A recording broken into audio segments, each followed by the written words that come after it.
Assalamualaikum warahmatullahi wabarakatuh. Halo teman-teman semua, bagaimana kabarnya hari ini? Semoga teman-teman selalu dalam keadaan sehat dan dilindungi Allah Subhanahu wa Ta'ala. Pada video kali ini, Yuni akan menjelaskan tentang tata cara isolasi mandiri. Kemarin Yuni sudah menjelaskan tentang cara penggunaan masker 2 rangkap. Nah, hari ini kita akan belajar tentang tata cara isolasi mandiri. Teman sudah tahu apa itu isolasi mandiri ya. Nah, isolasi mandiri itu adalah membatasi diri kita untuk tidak berhubungan secara langsung dengan orang dan lingkungan sekitar selama beberapa hari tertentu. Isolasi mandiri ini dilakukan oleh pasien COVID-19 di rumah dan kriteria tertentu. Kategori perawatan pasien COVID-19 itu bisa ada 3 kriteria teman-teman. Yang pertama isolasi mandiri di rumah, yang kedua isolasi di layanan isolasi terpusat, dan yang ketiga di rumah sakit atau fasilitas kesehatan. Isolasi mandiri di rumah dilakukan oleh orang yang tanpa gejala atau memiliki gejala ringan. Jadi orang tersebut terkonfirmasi COVID-19 tapi dengan gejala itu ringan atau tanpa gejala. Gejala ringan tersebut misalkan flu, demam, batuk, sakit kepala, kehilangan indera penciuman atau perasa yang disebut anosmia. Lalu, untuk layanan isolasi yang terpusat, biasanya di shelter-shelter tertentu itu untuk gejala yang sedang, yaitu gejala ringan dengan tingkat yang lebih parah, misalkan batuk disertai diare, lelah, mual, muntah, terus badan terasa pegal-pegal, linu, terus terjadi sesak nafas. Nah, ini teman-teman, terjadi sesak nafas. Yang ketiga, isolasi di fasilitas kesehatan atau rumah sakit.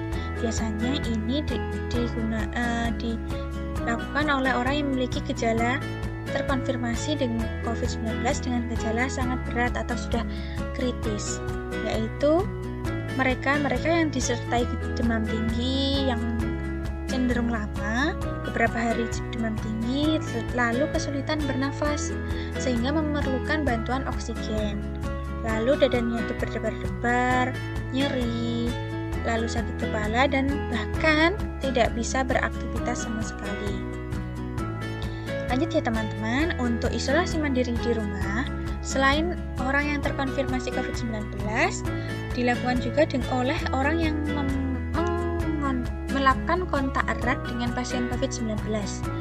Nah, jika hasil tes dari pasien yang orang yang melakukan kontak erat dengan pasien itu hasilnya dicek itu positif, maka isolasi mandirinya itu dilanjutkan. Sedangkan jika hasilnya negatif, tetap dilakukan isolasi mandiri atau karantina selama 5 hari.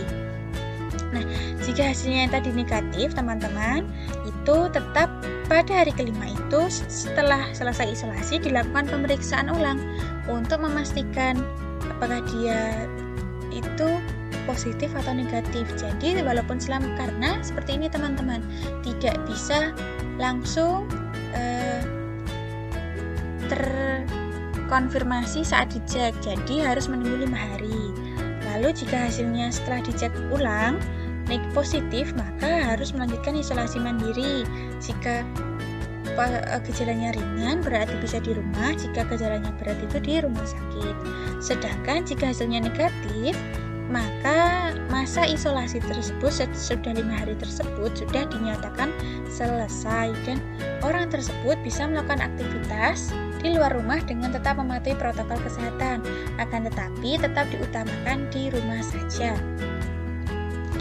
Lalu apa saja ya yang harus dipersiapkan selama isolasi mandiri? Yang pertama dan yang paling utama, kita harus menginformasikan kepada orang lain jika kita melakukan isolasi mandiri. Laporkan kepada keluarga terdekat, pada keluarga besar, kepada RT atau RW, dan juga Satgas COVID teman-teman, supaya mereka ini bisa membantu dalam menyediakan kebutuhan-kebutuhan selama masa isolasi.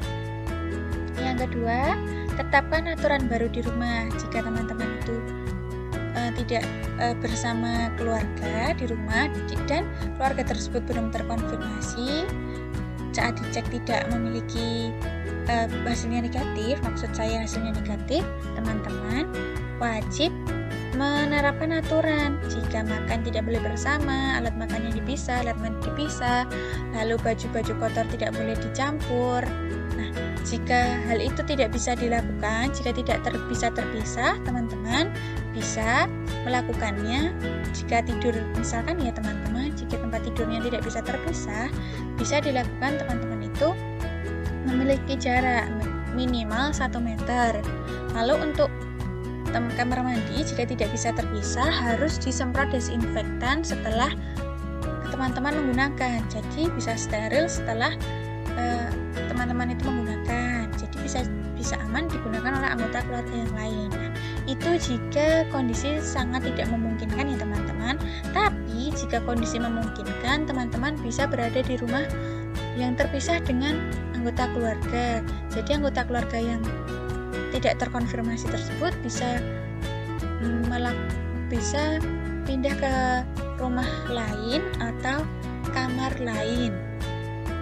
Lalu yang ketiga, yang utama juga, teman-teman mempersiapkan obat, vitamin, peralatan medis, dan kebutuhan pokok selama 2 pekan ke depan. Tentunya teman-teman tidak bisa mempersiapkan obat dan vitamin serta peralatan medis sendiri ya teman-teman.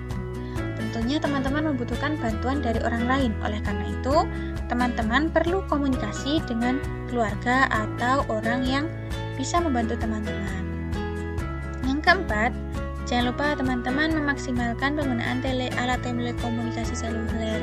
Jadi teman-teman memberikan kabar kepada keluarga atau orang lain yang sekiranya bisa membantu teman-teman ya dalam memantau kondisi teman-teman. Jadi saat di rumah misalkan terjadi sesuatu, teman-teman itu harus segera memberikan kabar supaya bisa diberikan pertolongan. Yang kelima, tetap lakukan olahraga ringan, berjemur, dan makan makanan yang bergizi.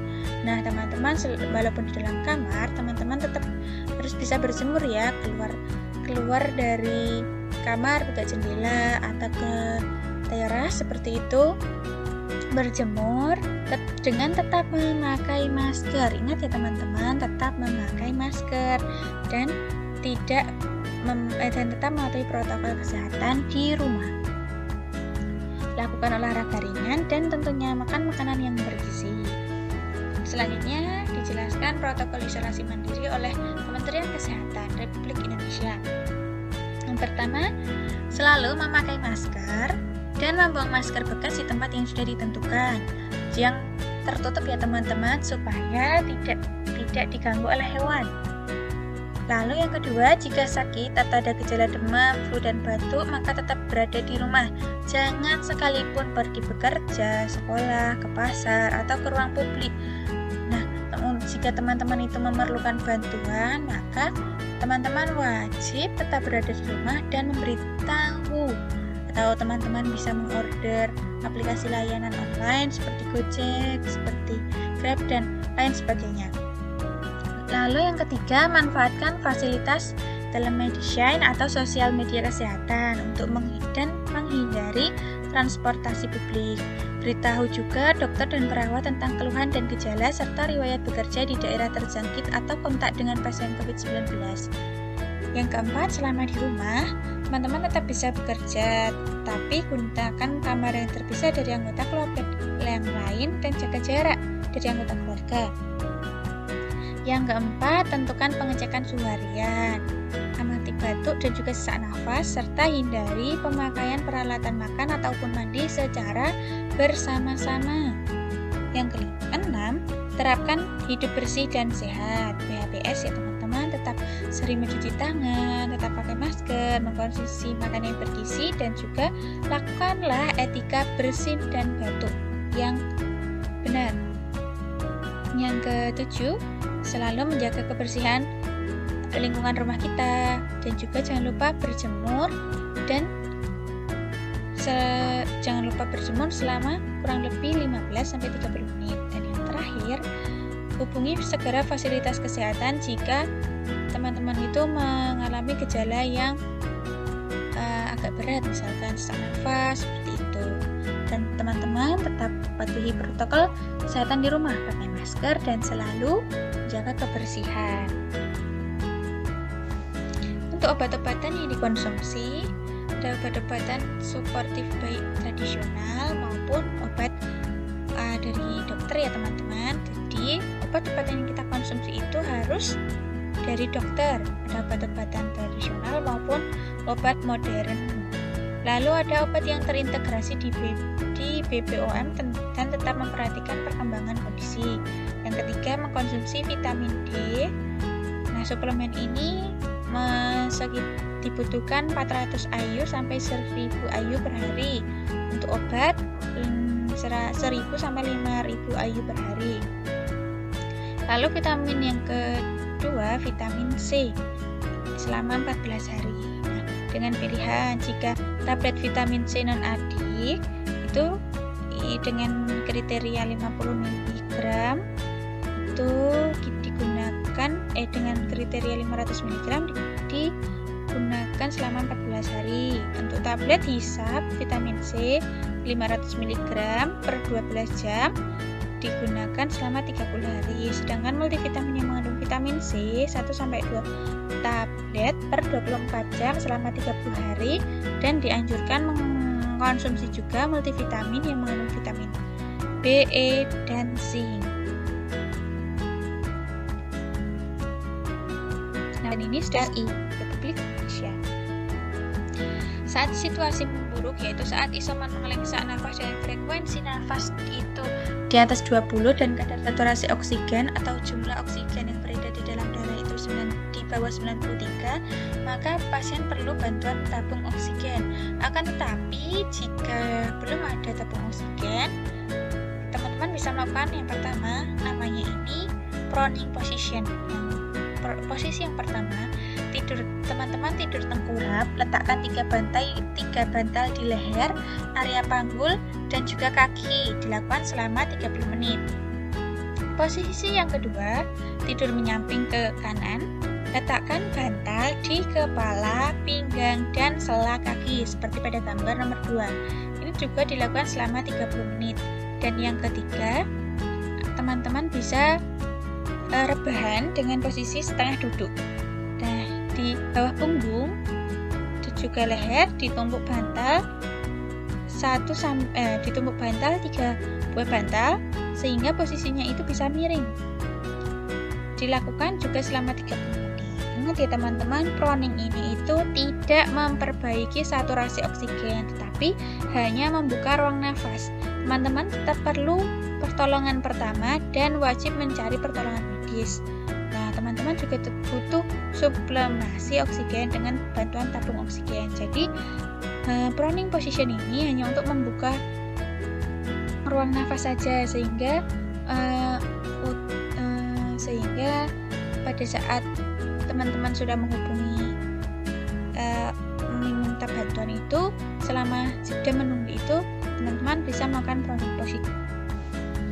Lalu ada kesalahan saat isolasi mandiri. Yang pertama, makan bersama anggota keluarga yang lain. Yang kedua, tidak memisahkan peralatan makan dengan anggota keluarga yang lain. Nah, ini dihindari ya teman-teman. Yang ketiga, tidak memakai masker saat beraktivitas dengan anggota keluarga yang lain. Meskipun dalam satu rumah dan teman-teman itu memiliki gejala ringan, teman-teman tetap harus memakai masker. Yang keempat, tetap beraktivitas keluar rumah dengan alasan cuma sebentar untuk membeli keperluan. Nah, ini dihindari ya teman-teman. Kalau teman-teman butuh bantuan, teman-teman bisa menghubungi orang-orang terdekat. Dan yang kelima, tetap mempersilahkan orang lain menjenguk dan masuk ke rumah. Ini tidak boleh dilakukan teman-teman. Teman-teman itu jangan mau dijenguk ya teman-teman.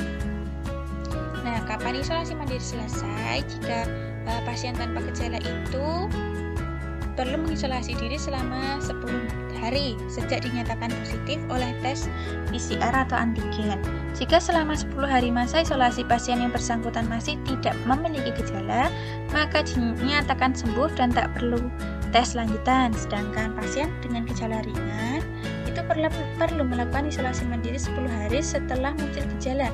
Bila gejala-gejala itu muncul lebih dari 10 hari, isolasi mandiri tetap dilanjutkan. Setelah gejala hilang seluruhnya, pasien tetap diminta isolasi mandiri selama 3 hari. Jadi isolasi mandiri itu setelah muncul gejala, teman-teman itu isolasi selama 10 hari. Tetapi saat gejalanya itu masih ada, teman-teman wajib isolasi sampai gejala itu selesai, sampai gejala itu hilang. Akan tetapi jika selama 10 hari teman-teman sudah tidak memiliki gejala sudah hilang, maka teman-teman tetap harus wajib melakukan isolasi mandiri selama 3 hari untuk mengecek kembali apakah gejala itu akan timbul kembali atau sudah hilang. Lalu yang saat isolasi mandiri itu dilakukan dengan orang yang kontak erat dengan pasien COVID-19, durasi isolasi mandiri itu selama 14 hari terhitung sejak terjadi kontak erat dengan pasien positif COVID-19. Durasi 14 hari ini merupakan masa inkubasi virus. Sepanjang waktu itu orang yang melakukan kontak erat baru bisa mengetahui apakah dia itu sakit atau tidak. Jadi yang melakukan kontak erat tetap harus melakukan isolasi mandiri selama 14 hari. Jadi selama 14 hari itu terjadi inkubasi virus. Jadi teman-teman bisa mengecek sendiri apakah selama 14 hari itu terjadi gejala atau tidak. Semoga tidak ya teman-teman.